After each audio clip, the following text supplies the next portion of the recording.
Shopping mall हो गया ना हम लोग के एरिया में, पाकुर में हुआ है, मैं जहाँ से वहाँ पे भी बहुत सारा हुआ है, और छोटा छोटा स्टोर हो गया है। वो मुदी खाना जिसको बोलते थे हम लोग, ग्रोसरी शॉप, मुदी का दुकान में खरीदते थे, अभी छोटा छोटा वो किराना स्टोर जो है वो थोड़ा शॉपिंग मॉल टाइप का हो गया। कांच का वो गेट रहता है, वो खोलते हैं हम लोग, अंदर जाते हैं, बहुत सारा सामान रहता है, हम लोग एक एक करके चुनते हैं अपने हिसाब से, जो ज़रूरत होता है वो चुनते हैं, जो ज़रूरत नहीं होता है वो भी खरीद लेते हैं, क्योंकि वो देखने से भी एक अट्रैक्टिव लगता है कि जो ज़रूरत भी नहीं है वो लोग ले लेते हैं हम लोग। खर्चा भी थोड़ा ज़्यादा हो जाता है उसमें, लेकिन हम लोग एंजॉय करते हैं, क्योंकि कोई जो ब्रांड या फिर कोई चीज़ हमको पसंद है तो हम अपने पसंद के हिसाब से हम वहाँ पे चूज़ कर सकते हैं। तो इसीलिए ये जो चीज़ है ये बहुत पॉपुलर हो रहा है। और जब भी हम लोग भी वहाँ पे घुसते हैं, वहाँ पे देखा है कि लिखा हुआ रहता है पुश एंड पुल, जो ग्लास का डोर होता है। पुश मतलब अंदर जाने के लिए बोल रहा है, और पुल मतलब बाहर खींचने के लिए बोलता है। ऐसे ही था, एक आदमी ने एक दुकान में गया और वहाँ पे लिखा हुआ है पुश, मतलब अंदर जाना है, तो वो ढकेल के अंदर जाना है, लेकिन वो आदमी क्या कर रहा है, उसको बाहर खींच रहा है, मतलब पुश की जगह वो पुल कर रहा है, बहुत खींच रहा है, बहुत जोर से खींच रहा है, बहुत देर से खींच रहा है, बट वो दरजा खोल नहीं रहा है। आप लोगों को क्या लगता है, कोई भी बोलिए, कोई भी एक, कि वो अगर बहुत मेहनत करेगा, दिन में 6 घंटा 7 घंटा 8 घंटा भी मेहनत करेगा और बाहर की तरफ खींचता रहेगा, वो दरजा कभी खुलेगा? कभी खुलेगा नहीं ना, क्योंकि वो पुश करने वाला दरजा है, लेकिन वो पुल कर रहा है। ऐसा करे कि बहुत दुआ करे, अल्लाह के पास दुआ करे, मेहनत तो कर रहा है, 6 घंटा 7 घंटा करके वो खींचने की कोशिश कर रहा है, नहीं भूल रहा है, लेकिन उसके बावजूद भी वो बहुत दुआ भी करे अल्लाह के पास, रात में तहज्जुद का नमाज पढ़े, अल्लाह मेरा मैं पुल कर रहा हूँ, वो दरवाजे को तुम खोल दो। मेहनत भी कर रहा है, दुआ भी कर रहा है, वो खोलेगा? नहीं खोलेगा ना। क्यों नहीं खोलेगा? दुआ कर रहा है, नमाज पढ़ रहा है, अच्छा चीज कर रहा है, मेहनत भी कर रहा है, जो जो अल्लाह ताला बोले सब कर रहा है, फिर भी नहीं खोल रहा है। क्यों क्यों नहीं खोल रहा है? क्योंकि उसको सिस्टम जो है उसको ढकेलना है, वो इधर खींच रहा है। इसका मतलब माय डियर पेरेंट्स ये है आज के दिन में कि मेहनत करना है तो सही तरीके से करना है। मेहनत, गलत मेहनत में कभी रिजल्ट नहीं आता है। हम लोग बहुत मेहनत करते हैं पूरा दिन, स्पेशली पेरेंट्स लोग, जो गार्जियन लोग होते हैं, वो सुबह उठते हैं, बच्चे को रेडी करते हैं, नहाते हैं, खिलाते हैं, कुछ टिफिन बना के देते हैं, भेजते हैं, फिर जो है वो स्कूल में भेजते हैं। स्कूल में जाने के बाद बच्चे का जो तरबियत होता है, फिर घर में जाता है, घर में जाने के बाद उसको अलग से ट्यूशन वगैरह देना पड़ता है, कुछ अलग केयर करना पड़ता है, खाना पीने का इंतज़ाम करना पड़ता है, फिर रात को जाके सुला देते हैं। और हम लोग को लगता है कि हम लोग बहुत मेहनत कर रहे हैं, लेकिन अचानक 2 साल 3 साल 4 साल बाद जब आया ऐसा दिन कि बच्चे का रिजल्ट का दिन आया, और ऐसा लगा कि जो एक्सपेक्टेशन था हम लोगों को, जे बच्चे को रिजल्ट बहुत अच्छा आएगा, मार्क्स अच्छा आएगा, लेकिन मार्क्स तो अच्छा नहीं आया, उल्टा जो स्टूडेंट्स है, जो टीचर्स है, टीचर्स बोल रहा है पेरेंट्स को, आपके बच्चे को ये नहीं आता है, आपके बच्चे को वो नहीं आता है, आपके बच्चे को पढ़ाई ठीक से नहीं होता है, तरबियत ठीक से नहीं हो रहा है। तो जाके लगता है जितना भी मेहनत हम लोग किए हैं वो सब गलत हो गया है, मेहनत का रिजल्ट नहीं आया। तो माय डियर पेरेंट्स, आज का जो मैसेज है यही है, फर्स्ट इनिशियल मैसेज, कि हम लोग मेहनत करेंगे अभी से, लेकिन एक सही तरीके से करेंगे इंशाल्लाह। फर्स्ट। सेकंड है कि हम लोग अगर कोई बुखार होता है, कोई मतलब नॉर्मल फीवर वगैरह होता है, जुकाम होता है, काशी होता है, कुछ होता है, तो हम लोग लोकल डॉक्टर के पास जाते हैं, मेडिसिन लेते हैं, कुछ एंटीबायोटिक्स वगैरह देते हैं, पैरासीटामोल देते हैं, हम लोग खा लेते हैं, हम लोग ठीक हो जाते हैं। लेकिन जब हम लोग को सर्जरी का जरूरत पड़ता है, जब कुछ क्रिटिकल कुछ कंडीशन होता है फैमिली में, किसी का कुछ खराब कुछ हो गया, कैंसर हो गया, कुछ हो गया, तो क्या हम लोकल डॉक्टर के पास या लोकल मेडिसिन के शॉप के पास जाते हैं? नहीं जाते हैं। हम जाते हैं जो उसी का स्पेशलिस्ट है, ऑन्कोलॉजिस्ट हो गया, ऑर्थोपेडिक्स हो गया, सर्जन हो गया, उनके पास जाते हैं, उनके पास हम लोग जाके इसको हम लोग जो है अपना ट्रीटमेंट करवाते हैं। सेम तरीके से आप समझिए, आज के ज़माने में पेरेंटिंग या फिर बच्चे को तरबियत देना ये बहुत अहम एक चीज़ बन गया है। हम लोग का जो बच्चा हुआ है, हम लोग जो पेरेंट्स हुआ है, इसके लिए तो हम लोग को कुछ कोर्स नहीं करना पड़ा ना। आज एक हिसाब रखने के लिए चार्टर्ड अकाउंट होना पड़ता है, एक बड़ा बिजनेसमैन होने के लिए एमबीए करना पड़ता है, एक टीचर होने के लिए उसको बीए करना पड़ता है, मास्टर्स करना पड़ता है, फिर बीएड करना पड़ता है, किसी किसी को एमएड तक करना पड़ता है। बहुत सारा क्वालिफिकेशन, डिग्री, ट्रेनिंग लेने के बाद एक आदमी एक सर्टिफाइड टीचर होता है, या फिर चार्टर्ड अकाउंटेंट होता है, या प्रोफेसर होता है, इंजीनियर होता है, डॉक्टर होता है। सेम तरीके से कभी आप लोग सोचे हैं कि अल्लाह ताला हम लोगों को पेरेंट्स बनाया, अल्लाह ताला की मर्जी से हम लोग पेरेंट्स बने हैं, लेकिन कभी पेरेंटिंग का वसूल क्या है, कैसे करना है, कैसे बच्चे के साथ पेश आना है, कैसे बच्चे का जो गलती होता है उसको सही करना है, कैसे उसको सही रास्ते पे चलाना है, इसके ऊपर क्या हम लोग कभी गौर किए हैं? या फिर इसके ऊपर हम लोग कोई कभी कोर्स वगैरह कुछ किए हैं? नहीं किए हैं। इसका मतलब ये नहीं है कि अभी इस उम्र में सब कुछ बिजनेस छोड़ छाड़ के, नौकरी छोड़ छाड़ के सबको कोर्स करना है पेरेंटिंग के ऊपर, ऐसा नहीं है बिल्कुल। लेकिन जो लोग किए हैं, जो लोग इसके ऊपर माहिर है, इसके ऊपर काम किए हैं, रिसर्च किए हैं, उनके साथ उठना बैठना, उनका बात सुनना, उसमें भी जो नॉलेज आएगा इंशाल्लाह वो हम लोगों के काम में आएगा। थर्ड बात ये है कि बहुत सारा चेंजेस, जैसे सर ने बोला है, कुछ कमिटमेंट दिए हैं कि चेंजेस आएगा, फी इंक्रीज हो रहा है थोड़ा पहले से, तो क्या क्या चेंजेस आ रहा है? पहले ज़माने में एक बच्चे अगर बुक अच्छे से पढ़ लेता था, अपना जो किताब है, जो भी किताब हो, मैथ का किताब हो, साइंस का हो, हिस्ट्री हो, जियोग्राफी हो, कोई भी किताब है, वो अगर सही से पढ़ लेता और मार्क्स ला लेता अच्छे से 90%, 95%, उसका फ्यूचर सिक्योर रहता, क्योंकि गवर्नमेंट जॉब उसको मिलता था। हम लोगों को पता है, आज से 10-15 साल पहले भी, मुझे तो वेस्ट बंगाल का सिचुएशन बहुत ख़राब है, आप लोग जानते हैं। वहाँ का लोग झारखंड में, बिहार में आके वो लोग एग्ज़ाम देने का सोच रहा है अभी, या फिर कर रहा है। बहुत सारा एनरोलमेंट कोलकाता, मतलब वेस्ट बंगाल से भी आ रहा है इधर। तो पहले ज़माने में ये बहुत होता था, 10 साल 15 साल पहले भी, किताब पढ़ो, अच्छे से मार्क्स लाओ, उसको इम्प्लीमेंट करो, लाइफ सेट हो गया, फ्यूचर सेट हो गया। आज का दुनिया, माय डियर पेरेंट्स, बहुत चेंज हो गया है। फॉर योर काइंड इन्फॉर्मेशन, जब से ये NEP 2020 आया है, कोरोना का जो टाइम आया था 2020 के बाद, बच्चे लोग इतना फ़ोन के साथ उनका अटैचमेंट हो गया है, बहुत सारे बच्चे का। इवन आज के ज़माने में पेरेंट्स भी अपना जो बिजी स्केड्यूल है, मम्मी लोग जो है वो किचन में बिजी रहते हैं, जो पिताजी रहते हैं वो लोग बिजी रहते हैं, जो अपना बिजनेस या नौकरी में बिजी रहते हैं। इसलिए बच्चे को भी कहीं ना कहीं हम लोग बिजी करना पड़ता है। उसके लिए सबसे सही, सबसे आसान तरीका है, ये दे दो बच्चे को, वो परेशान नहीं करेगा, एटलीस्ट वो अपने आप में बिजी रहेगा, हम अपने आप में बिजी रहेंगे, बाद में देखा जाएगा। लेकिन ये करते करते 2020 साल के बाद हम लोग का बच्चे के अंदर में कुछ चेंजेस आया है। बच्चे लोगों का बहुत सारा बिहेवियरल चेंज आया है, एटीट्यूड चेंज आया है। पहले बच्चे लोग जैसे रिस्पॉन्स करते थे टीचर्स को या पेरेंट्स को, अभी वैसे रिस्पॉन्स नहीं करते हैं। बहुत अलग तरीके से जवाब आता है, बहुत अलग तरीके से वो रिस्पॉन्स करते हैं।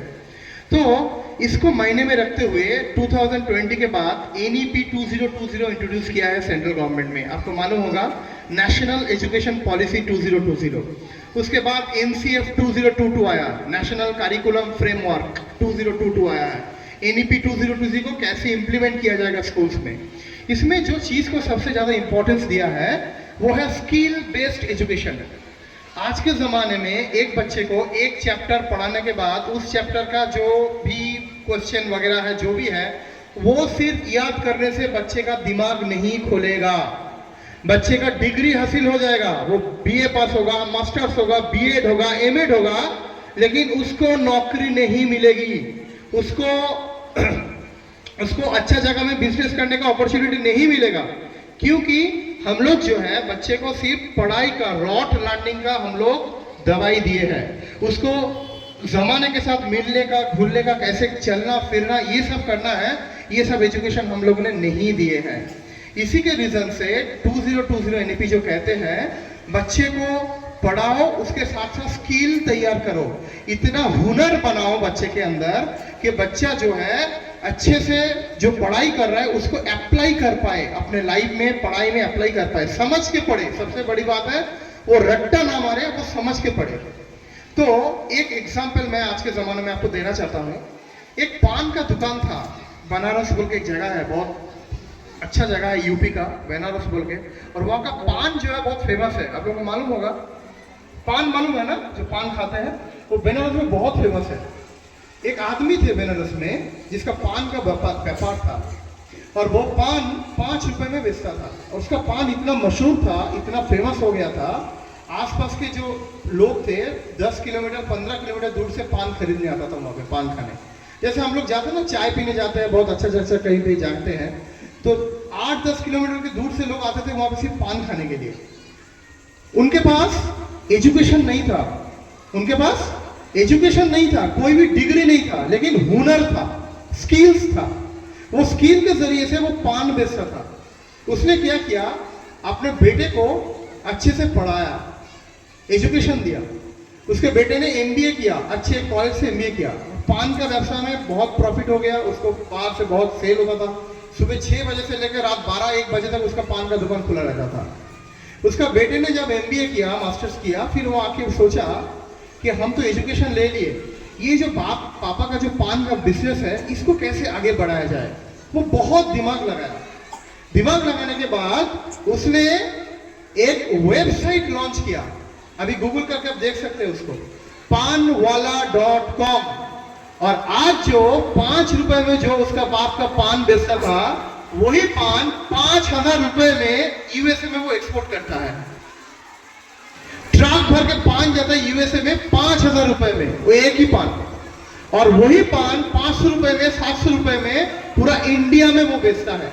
अभी यहाँ पे पाकुड़ में बैठ के आप वो पान ऑर्डर कर सकते हैं, वहां से आएगा वो पान, अलग अलग मसला लेके आएगा, आप मिला के आप खा सकते हैं उसको। तो जो एक 500 रुपए का या 5000 रुपए का बिजनेस था, अभी वो 50 करोड़ रुपए का बिजनेस बन गया है। क्यों? उसके बाप के पास क्या था? एजुकेशन नहीं था, लेकिन स्किल था, हुनर था। अभी इसके बेटे के पास एजुकेशन है, उसके बाद स्किल है, हुनर है, दोनों मिला के आज 5 लाख का बिजनेस को वो 50 करोड़ के बिजनेस में ट्रांसफर किया। यही आज का जमाने का डिमांड है, आज के जमाने का चाहत है। अपना भी जो बिजनेस है यहाँ पे, मुझे पता है पाकुड़ में बहुत सारे लोग बिजनेस में इन्वॉल्व है। अपने बिजनेस को छोटा मत समझिए, ये समझिए आपके बेटे को कितना स्किल देने पर ये जो आपका आज का बिजनेस है एक लेवल पे वो लेके जाएगा जहाँ पे आपको खुद प्राउड फील होगा, आपका छोटा बिजनेस कहाँ से कहाँ पे पहुंच जाएगा। तो इसलिए बच्चे लोगों को स्किल्स देना है, और उसको दिमाग में रखते हुए हम लोग कुछ इनिशिएटिव लिए हैं, जैसे डिजिटलाइजेशन। जैसे सर ने बोला, आज के हर जमाने में एक दाबी है, एक दवा है। जैसे गूगल से अभी लोग चैट जीपीटी में शिफ्ट कर चुके हैं, बहुत सारे लोग। पहले हम लोग कुछ पूछना था तो गूगल करते थे, गूगल में पूछते थे, अभी उसको सवाल को हम लोग चैट जीपीटी में पूछते हैं। अभी के जमाने में चैट जीपीटी सबसे लोएस्ट यूज्ड एक टूल्स है, एआई टूल्स है। उससे बड़ा बड़ा एआई टूल्स निकल गया है, नोटबुक एलएम है, प्राइक्सोमेडिटी है, बहुत बड़ा बड़ा एआई टूल्स निकल गया है। जैसे मैं खुद 10 जो एआई ऐप यहाँ पे फोन में यूज करता हूँ, सबसे लीस्ट यूज करता हूँ चैट जीपीटी। बहुत सारा अच्छा आपका जो है एआई टूल्स अभी मार्केट में आ गए हैं। तो स्कूल में हम लोग डिजिटलाइजेशन इंट्रोड्यूस कर रहे हैं, जहाँ पे बच्चे का अटेंडेंस से लेकर, टीचर्स का अटेंडेंस से लेकर, बच्चे का मार्कशीट, बच्चे का जो डेली प्रोग्रेस रिपोर्ट, हर महीने बच्चे एक सिचुएशन से दूसरा सिचुएशन में कैसे हुआ, तो उसका डेवलपमेंट कैसे हुआ, इसके बारे में हम लोग पेरेंट्स को रिपोर्ट भेजेंगे। उसको कहेगा monthly report, SMR, students monthly report, वो स्टूडेंट्स के व्हाट्सएप में भेजा जाएगा। ये हो गया डिजिटलाइजेशन। ये बहुत एक महंगा चीज है, लेकिन ये टाइम का एक दवा है कि हमको इसको इंट्रोड्यूस करना है बच्चे के हुनर बढ़ाने के लिए, स्किल्स बढ़ाने के लिए। इसके साथ साथ हम लोग जो है बेटर ट्रेनिंग फैसिलिटी टीचर्स को प्रोवाइड कर रहे हैं। हर सैटरडे को हम लोग बुक फ्री डे रखे हैं। हर सैटरडे को हम लोग बुक फ्री डे रखे हैं, जिस दिन बच्चे कोई बुक्स लेकर स्कूल में नहीं आएंगे। उस दिन बच्चे का सिर्फ स्किल्स डेवलपमेंट होंगे। जो भी सब्जेक्ट है, जैसे प्रिंसिपल सर ने बताया, हम लोग 7 पीरियड कर रहे हैं। पहले 5 पीरियड करते थे, अभी 7 पीरियड होगा, उसका तरतीब जो है आपको मिल जाएगा व्हाट्सएप ग्रुप में। हम लोग सुबह 8 बजे से असेंबली स्टार्ट होगा, 8:10 से 8:30 8:25 तक असेंबली होगा। 8:30 से फर्स्ट क्लास स्टार्ट होगा। हर क्लास 40 मिनट्स का होगा। हर 40 मिनट्स में कि बच्चे को अच्छे से पढ़ाई कर पाए और पढ़ा ले पाए बच्चे से जो होमवर्क दिया गया है। ये 40 मिनट 7 पीरियड होगा टोटल हर दिन। लेकिन नर्सरी एलकेजी यूकेजी के लिए 5 पीरियड होगा। कितना? 5। जो पहले का 12-10 बजे तक का जो टाइम था, नर्सरी एलकेजी यूकेजी के लिए उतना ही टाइम रहेगा और उसी टाइम में बच्चे लोग उसके बाद घर चला जाएगा। और बाकी जो 1 to क्लास 6 रहेगा वो 2-10 बजे तक स्कूल चलेगा उसका। फिर जो है टोटल 7 पीरियड 5 डेज 35 क्लासेस हम लोग दे रहे हैं वीकली। उसको अलावा हम लोग जो है सैटरडे को बुक फ्री डे रखे हैं, उसमें एक सब्जेक्ट को पढ़ाया जाएगा। बाकी का दिन में बच्चे को एक्टिविटी किया जाएगा। उसका जो इंस्टेंट स्पीच है, डिबेट है, क्विज है, जितना भी पर्सनालिटी डेवलपमेंट का जो भी करना है हम लोग बच्चे के ऊपर हम लोग करेंगे इंशाल्लाह हर सैटरडे को। फिर जो है मदर टीचर कॉन्सेप्ट हम लोग स्कूल में इंट्रोड्यूस किया है नया। नर्सरी टू क्लास 2 तक एक टीचर रहेंगे क्लास के हिसाब से, क्लास का जिसका बच्चा ज्यादा है उसमें 2 टीचर रहेंगे, एक मदर टीचर और एक असिस्टेंट टीचर। एक मेन टीचर रहेंगे, उसके साथ एक हेल्पिंग टीचर रहेगा जो होमवर्क चेक करेंगे और जो कॉपी चेक करेंगे हर दिन बच्चे का। और जो एक टीचर रहेगी वो बच्चे को पढ़ाएंगे। उसमें सिर्फ लेडी टीचर रहेंगे नर्सरी टू क्लास 2 तक। ये जो है प्री प्राइमरी सेक्शन कहा जाता है एनईपी 2020 के टाइम, नेशनल एजुकेशन पॉलिसी के हिसाब से। इसमें बच्चे लोग जो है एक फीमेल टीचर के साथ ज्यादा घुल मिल पाता है। एक फीमेल टीचर में जो मदरली टच होता है, एक नेचर का दिया हुआ चीज है, अल्लाह ताला दिए है हर औरत के अंदर, लेडी के अंदर, तो उसको दिमाग में रखते हुए हम लोग सिर्फ लेडी टीचर को इंट्रोड्यूस कर रहे हैं क्लास 2 तक। नेक्स्ट जो है हम लोग एक्टिविटी बेस्ड लर्निंग, आप लोगों को ऑलरेडी बोल चुके हैं, हम लोग बच्चे को ज्यादा बुक से छोड़ के ज्यादा एक्टिविटी के ऊपर हम लोग फोकस देंगे कि बच्चे लोग इंटरेस्ट लेकर स्कूल में आए और इंटरेस्ट लेकर वो क्लास करें। नेक्स्ट हो गया एक बहुत इंपॉर्टेंट चीज है, वो है appreciation for improve student. Her class में हम लोग डेटा से एनालाइज किए हैं, जैसे बहुत अच्छे अच्छे बच्चे को हम लोग स्टेज में बुलाएंगे। अभी जो लोग फास्ट होगा, सेकंड हुआ है, थर्ड हुआ है, फोर्थ हुआ है, उसको स्टेज में बुलाएंगे और बाकी सारे बच्चे सिर्फ ताली बजाने रहते हैं। लेकिन उसके अंदर भी हुनर है, उसके अंदर भी कोई ना कोई क्वालिटी है। इसको दिमाग में रखते हुए हम लोग ये साल से हम लोग इंट्रोड्यूस कर रहे हैं improved planning through out the year. इसमें क्या होगा, सिर्फ फर्स्ट सेकंड थर्ड नहीं, जो बच्चा एक टर्म से दूसरा टर्म में 10% टोटल में उसका नंबर इंप्रूव होगा, उसको भी हम स्टेज में उठाएंगे, उसको भी हम लोग अप्रिशिएट करेंगे, उसको भी हम लोग एक्नॉलेज करेंगे उसका एफर्ट को, क्योंकि वो भी कम मेहनत वाला काम नहीं है। एक बच्चा इस बार 60% मिला है जिसको, नेक्स्ट टाइम अगर वो पढ़ के उसको मोटिवेशन देके, उसको पढ़ा के समझा के गार्जियन का फॉलोअप लेके अगर वो 70% मिलता है तो ये भी उसका एक बड़ा क्रेडिट है जो फास्ट हो रहा है उसके साथ साथ। तो इसलिए ये हो सकता है ये रोल नंबर वाइज नहीं होगा, ये जो अगर रोल नंबर मान लीजिए एकदम लास्ट में है क्लास में, जिसका 30 रोल नंबर है या 35 है, लेकिन वो मेहनत किया है, उसको मेहनत को एक्नॉलेज करते हुए हम अगर वो नंबर बढ़ाते हैं 10% या 12% नंबर बढ़ाते हैं, उसको हम स्टेज में बुलाएंगे इंशाल्लाह और उसको भी हम लोग अप्रिशिएट करेंगे, उसको हम अवार्ड देंगे। तो इसमें क्या होगा, बच्चे के अंदर एक हेल्थी कंपटीशन क्रिएट होगा कि हमको नेक्स्ट टाइम हमको भी स्टेज में जाने का मौका मिलेगा। ये मौका जो है इक्वल अपॉर्चुनिटी सबको मिलना चाहिए, इसके दिमाग में रखते हुए हम लोग ये भी इंट्रोड्यूस कर रहे हैं। इसको छोड़ के और भी बहुत सारी चीजें होने वाला है इस साल, क्योंकि हम खुद स्कूल के साथ जुड़े हैं, इन्वॉल्व है। कल हम लोग पूरा दिन मेहनत किए, टीचर्स लोग बहुत मेहनती टीचर है आप लोगों का। सुबह कल 7-8 बजे से आए हैं, रात को 6-7 बजे तक रहे हैं वो लोग। कुछ आदमी का फेस्टिवल था फिर भी रहे हैं। एंड हम लोग सब मिलके एक अच्छा सा रूटीन बना है बच्चे लोगों के लिए। और हमेशा याद रखिएगा, एक स्कूल का 4 पिलर होता है, एक है मैनेजमेंट, एक है टीचर, एक है स्टूडेंट और एक सबसे इम्पोर्टेंट है वो है पेरेंट्स। आप लोगों का मेहनत, आप लोग बहुत मेहनत कर रहे हैं, पूरा दिन मेहनत कर रहे हैं, आपका बहुत सपना है बच्चे लोगों को लेकर। हम लोग वो सपने का एक छोटा सा हिस्सा होना चाहते हैं आपके साथ। और भरोसा रखिए स्कूल के ऊपर, विश्वास रखिए स्कूल के ऊपर। स्कूल जो भी करेगा, जो भी डिसीजन लेगा वो आपके बच्चे के भलाई के लिए लेगा। देखिए वही टीचर है, वही मैनेजमेंट है, लेकिन टाइम बढ़ा दिए हम लोग 2-3 घंटा। वो आपके बच्चे के लिए भलाई के लिए हम लोग कर रहे हैं। सब्जेक्ट बढ़ाए हैं, टीचर्स हम लोग रिक्रूट कर रहे हैं, 4-5 एक्स्ट्रा टीचर आ रहे हैं। गैंगटॉक से ऑलरेडी एक टीचर रिक्रूट हो गया है ऑलरेडी हम लोगों का, और भी 3-4 टीचर आ रहे हैं। तो बहुत कुछ नया होने वाला है, एक्साइटिंग होने वाला है। हम खुद एक्साइटेड है बच्चे लोगों को पढ़ाने से। और हम लोग डे बोर्डिंग हॉस्टल फैसिलिटी भी फिर से रीइंट्रोड्यूस कर रहे हैं। यहाँ पे पानी का कुछ इशू था, इसलिए जो है हम लोग उसको पोस्टपोन कर चुके हैं, उसको भी हम लोग इंट्रोड्यूस कर रहे हैं। बहुत कुछ चेंजेस आने वाले हैं। वही बोलना है लास्ट में, कुर्सी के पेटी बांध लीजिए, क्योंकि बहुत कुछ चेंजेस आपको आने वाला है। आप सिर्फ एंजॉय कीजिए हम लोग के साथ। ये जो राइड है, ये जो जर्नी है, हम लोग एक साथ चलने वाले हैं। इस जर्नी को एंजॉय कीजिए, क्योंकि आपका जो गाड़ी है, आपका जो बस है, वो इंशाअल्लाह अल्हम्दुलिल्लाह सेफ ड्राइवर के पास है। जज़ाकल्लाहु खैर। अस्सलाम वालेकुम रहमतुल्लाहि व बरकातहू। Thank you, sir, for your precious words. Now, I like to invite our honorable guest, Mr. Uday Rai, sir, Vice President of EduSpark class. और मैं रिक्वेस्ट करूंगा उदय राय सर से कि वो तरबिया और एडुस्पार्क कोलैबोरेशन के बारे में बताएंगे। Sir please come.